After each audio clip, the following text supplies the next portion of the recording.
దక్షిణ కొరియా పర్యటనలో భాగంగా సునిక్ సిస్టమ్స్ సీఈఓ ఎస్డబ్ల్యూ చుంగ్తో మంత్రి నారా లోకేష్ భేటీ అయ్యారు. ఏపీలో డిస్ప్లే పరికరాల తయారీ యూనిట్ ఏర్పాటు చేయాలని లోకేష్ కోరారు.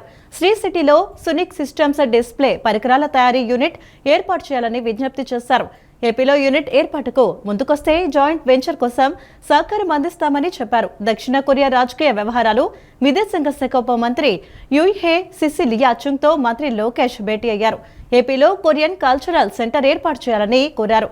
దక్షిణ కొరియాతో కలిసి సంయుక్త శిక్షణ అకాడమీల ఏర్పాటుకు ఏపీ సిద్ధమని లోకేష్ వివరించారు. దక్షిణ కొరియా పర్యటనలో భాగంగా సునిక్ సిస్టమ్స్ సీఈఓ ఎస్డబ్ల్యూ చుంగ్తో మంత్రి నారా లోకేష్ భేటీ అయ్యారు. ఏపీలో డిస్ప్లే పరికరాల తయారీ యూనిట్ ఏర్పాటు చేయాలని లోకేష్ కోరారు. శ్రీ సిటీలో సునిక్ సిస్టమ్స్ డిస్ప్లే పరికరాల తయారీ యూనిట్ ఏర్పాటు చేయాలని విజ్ఞప్తి చేశారు. ఏపీలో యూనిట్ ఏర్పాటుకు ముందుకొస్తే జాయింట్ వెంచర్ కోసం సహకారం అందిస్తామని చెప్పారు. AP semi conductor display fab policy కింద ప్రోత్సాహకాలు అందిస్తామన్నారు. సెమీకాన్ టెక్ పై శిక్షణకు ఏపీ నైపుణ్యాభివృద్ధి సంస్థ వర్సిటీలతో పనిచేయాలని కోరారు. 3 విభాగాల్లో వాక్యూమ్ థిన్ ఫిల్మ్ డిపోజిషన్ పరికరాలు చేస్తున్నామని సునిక్ సిస్టమ్స్ సీఈఓ లోకేష్ కు తెలియజేశారు. కియా మోటార్స్ ఉన్నత స్థాయి బృందంతో ఆయన భేటీ అయ్యారు. ఏపీలో ఇంటిగ్రేటెడ్ ఈవీ హైబ్రిడ్ వాహనాల తయారీ కేంద్రాన్ని విస్తరించాలని కోరారు. విశాఖ పోర్టు సమీపంలో సీకేడీ అసెంబ్లింగ్ ఎక్స్పోర్ట్ సెంటర్ ఏర్పాటు చేయాలని విజ్ఞప్తి చేశారు. ఈవీ కాంపోనెంట్ల తయారీ కేంద్రాన్ని స్థాపించాలని, ఈవీ పవర్ ట్రైన్ టెస్టింగ్ కేంద్రాన్ని అభివృద్ధి చేయాలని విజ్ఞప్తి చేశారు. ఉన్నత స్థాయి బృందంతో చర్చించి నిర్ణయం తీసుకుంటామని కియా ప్రతినిధులు లోకేష్ కు తెలియజేశారు. దక్షిణ కొరియా రాజకీయ వ్యవహారాలు విదేశాంగ శాఖ ఉప మంత్రి యూహే సిసిలియా చుంగ్తో మంత్రి లోకేష్ సియోల్లో సమావేశమయ్యారు. ఆంధ్రప్రదేశ్లో అమలు చేస్తున్న 3S స్పీడ్, స్టెబిలిటీ, సర్వీస్ విధానం కొరియా పెట్టుబడిదారులకు రక్షణ కవచంలా నిలుస్తోందని లోకేష్ తెలియజేశారు. ఏపీని అత్యంత స్థిరమైన, నమ్మకమైన కేంద్రంగా చేసుకునేలా పరిశ్రమదారులను ప్రోత్సహించాలని కోరారు. ఏపీలో అందించే పన్ను రాయితీలు, తక్కువ ధరకే భూమి సబ్సిడీలు పరిశ్రమదారులకు మద్దతుగా నిలుస్తాయని తెలిపారు. ఏపీలో కొరియన్ కల్చరల్ సెంటర్ ఏర్పాటు చేయాలని కోరారు. దక్షిణ కొరియాతో కలిసి సంయుక్త శిక్షణ అకాడమీల ఏర్పాటుకు ఏపీ సిద్ధమని లోకేష్ వివరించారు. కృత్రిమ మేధ సాంకేతిక పరిజ్ఞానంతో అత్యాధునిక కమాండ్ కమ్యూనికేషన్ కేంద్రాన్ని ఏర్పాటు చేస్తామని, దీని ద్వారా ప్రజలకు వేగంగా నాణ్యమైన సేవలు అందించడమే ప్రధాన లక్ష్యమని మున్సిపల్ శాఖ మంత్రి నారాయణ పేర్కొన్నారు. ఈ కేంద్రం ద్వారా మొత్తం 120 మున్సిపాలిటీల సేవలను పర్యవేక్షిస్తామన్నారు. ప్రతి వార్డు, ప్రతి వీధిలో ఏం జరుగుతుందో రియల్ టైంలో మానిటరింగ్ చేస్తామని చెప్పారు. ఘన వ్యర్థాలు, తాగునీటి నాణ్యత, గుంతలు లేని రోడ్లు, వీధి దీపాలు నిర్వహణపై నిరంతరం పర్యవేక్షణ ఉంటుందన్నారు. రాష్ట్ర సచివాలయంలో ఇప్పటి వరకు ఉన్న కమాండ్ కమ్యూనికేషన్ కేంద్రాన్ని రాయపూర్లోని మున్సిపల్ శాఖ ప్రధాన కార్యాలయంలోకి మార్చారు. మున్సిపల్ శాఖ ముఖ్య కార్యదర్శి సురేష్ కుమార్, డైరెక్టర్ సంపత్ కుమార్తో కలిసి మంత్రి నారాయణ నిన్న ప్రారంభించారు. ఈ సందర్భంగా నారాయణ మాట్లాడుతూ ఈ కేంద్రం ద్వారా మొత్తం 120 మున్సిపాలిటీల సేవలను పర్యవేక్షిస్తామన్నారు. ప్రతి వార్డు, ప్రతి వీధిలో ఏం జరుగుతుందో రియల్ టైంలో మానిటరింగ్ చేస్తామని చెప్పారు. ఘన వ్యర్థాలు, తాగునీటి నాణ్యత, గుంతలు లేని రోడ్లు, వీధి దీపాలు నిర్వహణపై నిరంతరం పర్యవేక్షణ ఉంటుందన్నారు. పురమిత్ర రియల్ టైం గవర్నెన్స్ ద్వారా వచ్చే ప్రతి ఫిర్యాదును గుర్తించడం వీలవుతుందన్నారు. పరిష్కారం కానీ ఆయా సమస్యలపై అధికారులు క్షేత్రస్థాయిలో పరిశీలించి తగు చర్యలు తీసుకుంటామని స్పష్టం చేశారు. 2014-19 మధ్య కాలంలో ప్రారంభించిన వ్యవస్థను మరింత ఆధునికంగా తీర్చిదిద్దామన్నారు. గత ప్రభుత్వం ఈ వ్యవస్థను పూర్తిగా పక్కన పెట్టిందన్నారు. నేను మంత్రిగా ఉన్నప్పుడు దీన్ని పెట్టడం జరిగింది. అయితే గత ప్రభుత్వం దాన్ని పక్కన పెట్టేసింది. అయితే మళ్ళా యాక్చువల్గా ఈ ప్రభుత్వం రాగానే అక్కడ ఏదైతే సెక్రటరియట్లో ఉందో దాన్ని ఆపరేట్ చేస్తూ వచ్చారు. అయితే మీకు అందరికీ తెలిసిందే, రోజు రోజుకి టెక్నాలజీ చాలా అప్గ్రేడ్ అవుతుంది. ఇప్పుడు ఏఐ వచ్చింది. సో ఏఐతో అనుసంధానించి లేటెస్ట్ టెక్నాలజీతో సిఆర్డి ఆఫీసులో ఈ యొక్క కమాండ్ కమ్యూనికేషన్ సెంటర్ని పెట్టడం జరిగింది. మొత్తం రాష్ట్రంలో ఉన్న 123 మున్సిపాలిటీస్లో అటు సాలిడ్ వేస్ట్ కావచ్చు, లిక్విడ్ వేస్ట్, డ్రింకింగ్ వాటర్, స్వచ్ఛమైన వాటర్ ప్రతి ఒక్కరు కోరుకుంటారు. గుంటలు లేని రోడ్, వీటిలన్నిటి కూడా సెంట్రలైజ్డ్గా ఇక్కడి నుంచి మానిటరింగ్ చేయటం. 2014-19లో అయితే 20,000 ప్లేసుల్ని బ్లాక్ స్పాట్గా డిసైడ్ చేసాం. మేము టార్గెట్ పెట్టుకున్నామంటే ఈ బ్లాక్ స్పాట్స్ అన్నిటి గ్రీన్ స్పాట్స్గా మార్చాలంటే more focus on that.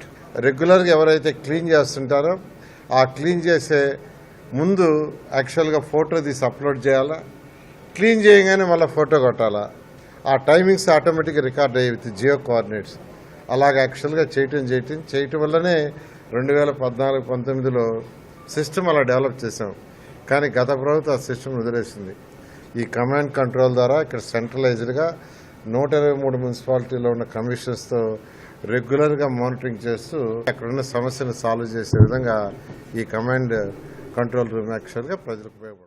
Vijayawada rural మండలం నున్న గ్రామంలోని టీచర్స్ కాలనీలో నూతనంగా నిర్మించిన ఆలయంలో శ్రీ వరసిద్ధి వినాయక స్వామి వారి విగ్రహ ప్రతిష్ఠ మహోత్సవం భక్తి శ్రద్ధల మధ్య అత్యంత వైభవంగా జరిగింది. ఈ మహోత్సవాన్ని పురస్కరించుకుని ఆలయ ప్రాంగణంలో తెల్లవారుజాము నుంచే ప్రత్యేక పూజలు, హోమాలు, వైదిక కార్యక్రమాలను శాస్త్రోక్తంగా నిర్వహించారు. ఈ విగ్రహ ప్రతిష్ఠ మహోత్సవానికి ఆంధ్రప్రదేశ్ ప్రభుత్వ విప్ గన్నవరం నియోజకవర్గ ఎమ్మెల్యే యార్లగడ్డ వెంకట్రావు ముఖ్య అతిథిగా హాజరయ్యారు. విజయవాడ రూరల్ మండలం నున్న గ్రామంలోని టీచర్స్ కాలనీలో నూతనంగా నిర్మించిన ఆలయంలో శ్రీ వరసిద్ధి వినాయక స్వామివారి విగ్రహ ప్రతిష్ఠ మహోత్సవం భక్తి శ్రద్ధల మధ్య అత్యంత వైభవంగా జరిగింది. నలుమూలల నుంచి తరలి వచ్చిన భక్తులతో ఆలయ పరిసరాలు ఆధ్యాత్మిక శోభను సంతరించుకున్నాయి.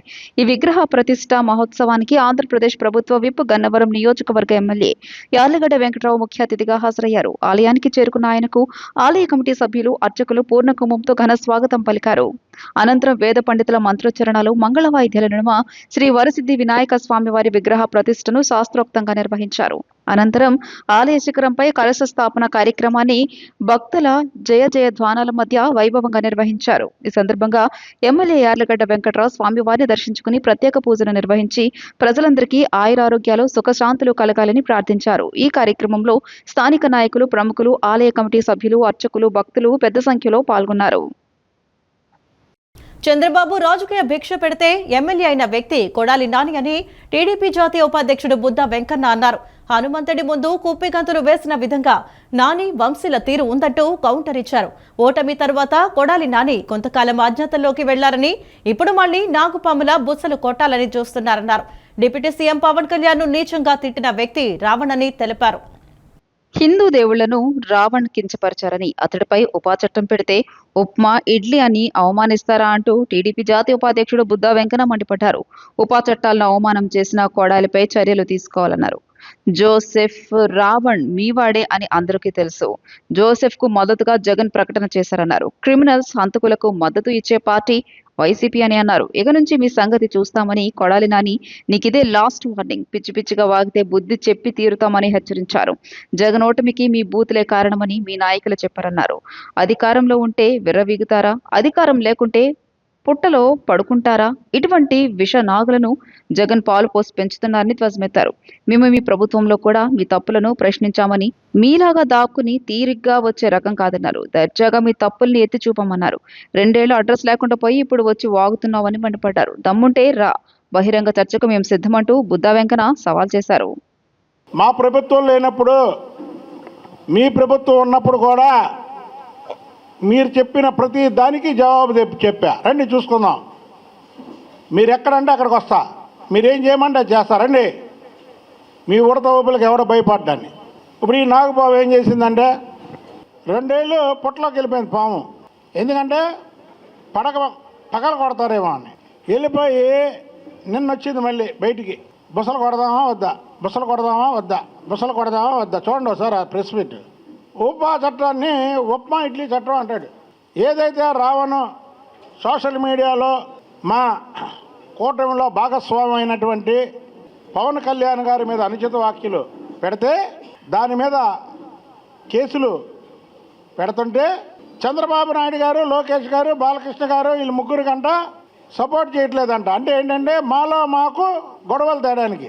ఒక రాష్ట్ర ముఖ్యమంత్రి చంద్రబాబు నాయుడు గారు వేదిక మీద పవన్ కళ్యాణ్ గారికి స్వేచ్ఛగా నువ్వు ఏం చేస్తావో చెయ్యి, ఏ కేసులు పెడతావో పెట్టు, నేనున్నాను, పవన్ కళ్యాణ్ గారు నా సోదరుడు, నా పవన్ కళ్యాణ్ అనే వ్యక్తి నా సోదరుడు, నువ్వు ఇల్లు అన్నాడు. అంతకంటే సపోర్ట్ ఏంటి? మేము ఇక్కడ ఉన్నటువంటి ప్రతి ఒక్క వ్యక్తి కూడా రావణ్కి వ్యతిరేకమే. పవన్ కళ్యాణ్కి వ్యతిరేకం అంటే చంద్రబాబు గారికి వ్యతిరేకమే. చంద్రబాబు గారికి వ్యతిరేకం అంటే పవన్ కళ్యాణ్ గారికి వ్యతిరేకమే. ఏదో మాలో మాకు చీలికలు తెచ్చి లేదా కార్యకర్తల్ని విడదీసి ఏదో మళ్ళీ నీ వైపు అక్కడ గుడివాడలో నీ వైపు వస్తారనుకుంటున్నావేమో. కళ ఏమైంది నీ విర్రవీగంతనం? ఈ రాష్ట్రంలో వైసీపీ క్యాండిడేట్లు ఓడిపోయినటువంటి 164 మందిని అడగండి. మీరు 175 మందికి 11 మంది ఎమ్మెల్యేలు గెలిచారు. 164 మందిని అడగండి. జగన్మోహన్ రెడ్డి వాళ్ళ సగం అయితే ఈ నాని వంశీ మాట్లాడిన మాటలకి సగం ఓడిపోయామని ప్రతి ఒక్క ఓడిపోయిన వైసీపీ ఎమ్మెల్యేలు ఎంపీలు కూడా చెప్పారు. నువ్వు పిచ్చి పిచ్చి వాగుళ్ళు ఇకనైనా కట్టిపెట్టు. ఇది విజయవాడలో నీలాంటి వాళ్ళు లెక్క చేసే మనుషులు కాదు. ఇక్కడ మహా నాయకులు గట్టిగా ఉన్నటువంటి నాయకులను చూసిన వాళ్ళం మేము. ఇదే గుడివాడ సెంటర్లో శరత్ రాజు అనుకుంటున్నావేమో నువ్వు. చంద్రబాబు గారి గురించి, లోకేష్ బాబు గారి గురించి, పవన్ కళ్యాణ్ గారి గురించి, కూటమి గురించి మాట్లాడేటప్పుడు నీ ఒళ్ళు దగ్గర పెట్టుకొని మాట్లాడు. Doctor NTR university of health sciences ఉపకులపతి డాక్టర్ పులాల చంద్రశేఖర్ ఆధ్వర్యంలోని ప్రతినిధి బృందం ఆంధ్రప్రదేశ్ రాష్ట్ర గవర్నర్ జస్టిస్ అబ్దుల్ నసీర్ను రాజ్భవన్లో నిన్న మర్యాదపూర్వకంగా కలిసింది.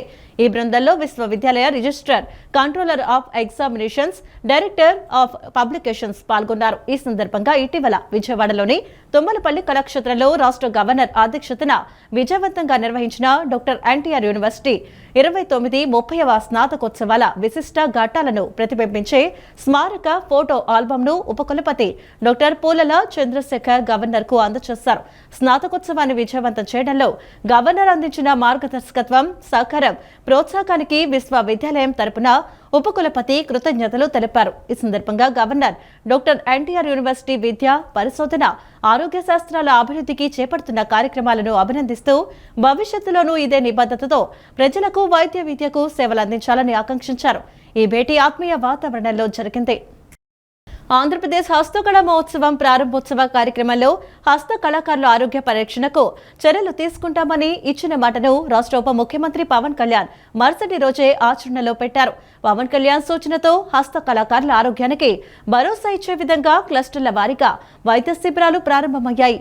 నర్సాపురం లేస్ కళాకారులు, శ్రీకాళహస్తి కలంకారీ కళాకారుల కోసం ప్రత్యేక వైద్య శిబిరాలు నిర్వహించారు. నర్సాపురంలో 105 మంది లేస్ కళాకారులకు పరీక్షలు నిర్వహించగా 37 మందికి కంటి సంబంధిత సమస్యలు ఉన్నట్టు నిర్ధారించారు. అందులో 16 మందికి కళ్లలో శుక్లాలు ఉన్నట్టు వైద్యులు గుర్తించారు. అవసరమైన వారికి వైద్య ఆరోగ్య శాఖ సహకారంతో శస్త్రచికిత్స చేయించేందుకు ఏర్పాట్లు చేస్తున్నారు. చిన్నపాటి దృష్టి దోష సమస్యలు ఉన్న 21 మందికి కళ్లజోళ్లు వేయించే ఏర్పాటు చేశారు. శ్రీకాళహస్తిలో మొత్తం 53 మంది హస్త కళాకారులకు వైద్య పరీక్షలు నిర్వహించారు. ప్రత్యేక పరీక్షలతో పాటు అన్ని రకాల ప్రాథమిక ఆరోగ్య పరీక్షలు నిర్వహించారు. కళామందిర్ ఫౌండేషన్ 18వ వార్షికోత్సవ వేడుకలు foundation MD Chalavadi Prasad, director Kalyan Annam, CEO Bharadwaj ఆధ్వర్యంలో ఘనంగా జరిగాయి. ఎమ్మెల్యేలు గంటా శ్రీనివాసరావు, ప్రత్తిపాటి పుల్లారావు, భాష్యం ప్రవీణ్, పోలీస్ అధికారి సజ్జనార్, సినీ నటులు మురళీమోహన్, ఆకినేని అమల, శివాజీ తదితర ప్రముఖులు హాజరై మాజీ సేవకులకు శివరత్న పురస్కారాలు అందజేశారు. కళామందిర్ ఫౌండేషన్ 18వ వార్షికోత్సవ వేడుకలు ఘనంగా జరిగాయి. Foundation MD Chalavadi Prasad, director Kalyan Annam, CEO Bharadwaj ఆధ్వర్యంలో జరిగిన ఈ మెగా ఈవెంట్ కు ఎమ్మెల్యేలు గంటా శ్రీనివాసరావు, ప్రత్తిపాటి పుల్లారావు, భాష్యం ప్రవీణ్, పోలీస్ అధికారి సజ్జనార్, సినీ నటులు మురళీమోహన్, అక్కినేని అమల, శివాజీ తదితర ప్రముఖులు హాజరయ్యారు. ఈ సందర్భంగా సమాజ సేవకులకు సేవారత్న పురస్కారాలు, విద్యార్థులకు మెరిట్ స్కాలర్షిప్లు, 30 మంది చేనేత కార్మికులకు, అనాథ శరణాలయాలకు ఆర్థిక సాయం అందించారు. అలాగే స్కిల్ డెవలప్మెంట్ పూర్తి చేసిన వారికి సర్టిఫికేట్ల ప్రదానం చేయగా దివ్యాంగుల ఫ్యాషన్ షో, ప్యానెల్ చర్చ ప్రత్యేక ఆకర్షణగా నిలిచాయి. వేడుకల్లో భాగంగా పద్మశ్రీ దీపికా రెడ్డి, బ్యాడ్మింటన్ క్రీడాకారిణి సూర్య చరిష్మా పలువురు ప్రముఖులను సత్కరించారు. ఈ కార్యక్రమానికి క్యాప్స్ గోల్డ్ సంస్థ 30 లక్షల రూపాయల విరాళం ప్రకటించింది. కళామందిర్ ఫౌండేషన్ చేస్తున్న ఇలాంటి సేవా కార్యక్రమాలు ఎంతో స్ఫూర్తిదాయకమని ప్రముఖులు అభినందించారు. బిజినెస్ చేయడం ఒక ఏదైతే బిజినెస్ వచ్చిన లాభాన్ని అందరూ పొందడం అనేది ఒక పెద్ద క్వాలిటీ. సో ముఖ్యంగా అది కూడా వాళ్ళ బర్త్డేని ఈ రీతి సెలబ్రేట్ చేసుకోవడం కూడా చాలా గొప్ప విషయం. అది ఈ ఫంక్షన్లో రకరకాలు చేస్తారని చాలా మంది బయటపడరు. బట్ ఈ యొక్క ఫంక్షన్ ద్వారా ముఖ్యంగా ఎవరెవరు అన్సంగ్ హీరోస్ ఉన్నారు, మన నక్షత్ర కావచ్చు, కిషోర్ కావచ్చు, మన ట్యాంపన్ శివ కావచ్చు, వాళ్ళందరూ కూడా పిలిపించి గౌరవించడం అనేది చాలా ఒక పెద్ద కార్యము. అందరూ కూడా నేను పేరు పేరు అభినందిస్తున్నాను. ఇలాంటి కార్యక్రమం ఇంకా చేయాలి. ప్రతి ఒక్క రాష్ట్రము ప్లస్ అదేవిధంగా నాతో నేను ఇక్కడ సైబరాబాద్ కమిషన్ ఉన్నప్పుడు ఫుల్ టైంలో కళ్యాణ్ గారు మొత్తం కళామందిర్ టీం కూడా చాలా అంటే చాలా హెల్ప్ చేసింది. చాలా సార్లు ముందు వచ్చి చాలా మంది కావాల్సిన మెడిసిన్స్ కావచ్చు చాలా హెల్ప్ చేశారు. అప్పుడప్పుడు బాగా దగ్గర నుంచి మనం కొనచేయడం జరిగింది. Still I remember those days how they have helped your people and the common public. ఇట్లానే వాళ్ళ కార్యక్రమాన్ని కొనసాగించాలి. వాళ్ళు ఇట్లానే ప్రభుత్వం ఇంకా వాళ్ళకి ఎక్కువ శక్తి ఇచ్చి, ఎందుకంటే ప్రతి రంగంలో ఈరోజు మెడికల్ కావచ్చు, ఎడ్యుకేషన్ కావచ్చు, అన్ని రంగంలో వాళ్ళు సేవ చేస్తున్నారు. ఇంకా ఎక్కువ సేవ చేయడానికి వాళ్ళకి భగవంతుడు అవకాశం ఇవ్వాలని చెప్పి పోలవరం ఆంధ్రప్రదేశ్ జీవనాడి అని స్వర్ణాంధ్రప్రదేశ్ను వికసిత్ భారత్తో భాగస్వామ్యం చేయడానికి కీలకమని ఏపీ 20 సూత్రాల పథకం చైర్పర్సన్ లంకా దినకర్ పేర్కొన్నారు. ప్రధాని నరేంద్ర మోడీ పోలవరం పూర్తి కోసం నిధులు ఇస్తున్నారన్నారు. ఈ ఆర్థిక సంవత్సరంలో 6,000 కోట్లు కేటాయించారని, జూన్ 2026 నాటికి మొదటి దశ పూర్తి చేసే లక్ష్యంతో ముఖ్యమంత్రి చంద్రబాబు నాయుడు కృషి చేస్తున్నారని తెలిపారు. పోలవరం ప్రాజెక్ట్ పనులను ఏపీ 20 సూత్రాలు పథకం చైర్పర్సన్ లంకా దినకర్ నిన్న పోలవరం ప్రాజెక్టు పనులను పరిశీలించారు. వీరితో పాటు రాజ్యసభ సభ్యులు పాకా వెంకట సత్యనారాయణ పాల్గొన్నారు. Spillway, coffer dam, earth cum rockfill dam, tunnels తదితర పనులను పరిశీలించి పనుల పురోగతిపై అధికారులు ఏర్పాటు చేసిన ఫోటో ఎగ్జిబిషన్ మ్యాప్లను పరిశీలించారు. ఇంజనీరింగ్ అధికారులను వివరాలను అడిగి తెలుసుకుని ఏపీ 20 సూత్రాల పథకం చైర్పర్సన్ లంకా దినకర్ సంతృప్తిని వ్యక్తం చేశారు. అనంతరం లంకా దినకర్ పోలవరం ప్రాజెక్టు అధికారులతో సమీక్షా సమావేశం నిర్వహించడం జరిగింది.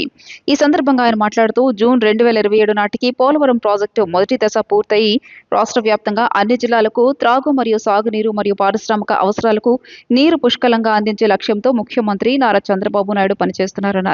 దీనికి అవసరమైన సహాయ సహకారాలను ప్రధాని నరేంద్ర మోదీ అందిస్తున్నట్లు లంకా దినకర్ తెలియజేశారు. పోలవరం ప్రాజెక్టుకి అనుసంధానంగా పర్యాటక రంగం అభివృద్ధి కోసం మౌలిక సదుపాయాల కల్పన అవసరమని రాజ్యసభ సభ్యులు పాకా సత్యనారాయణ పేర్కొన్నారు. వీరి వెంట ITDA PO K Ramulu Naik, Polavaram project authority CE Ramesh Kumar, SE K Ramachandrarao, ఈఈలు D Srinivas, PV Venkataramana, DE Madhavarao, engineering బృందం, ప్రజాప్రతినిధులు, కూటమి నాయకులు తదితరులు పాల్గొన్నారు. విజయవాడ పండిట్ నెహ్రూ బస్టాండ్లో జరిగిన ప్రమాదం తీవ్ర విషాదాన్ని నింపింది.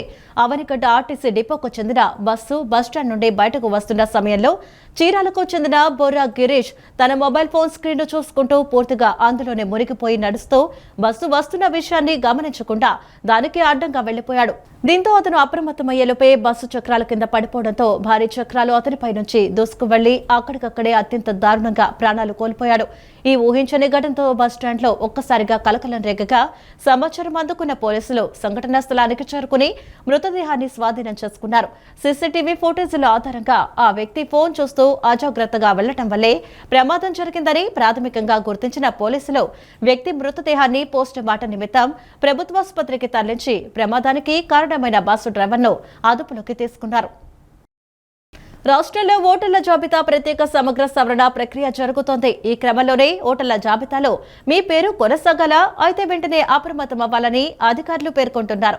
మీ వివరాలు నింపిన ఎన్యూమరేషన్ పత్రాలను బిఎల్ఓలకు వెనక్కి ఇవ్వటానికి ఇక 6 రోజులే గడువు ఉందని చెబుతున్నారు. అంటే ఈ నెల 14వ తేదీయే తుది గడువు అని పేర్కొంటున్నారు. పూర్తి చేసిన ఎన్యూమరేషన్ పత్రాలు ఆలుగా బిఎల్ఓలకు సమర్పించకపోతే మీ ఓటు హక్కు కోల్పోతారని హెచ్చరిస్తున్నారు.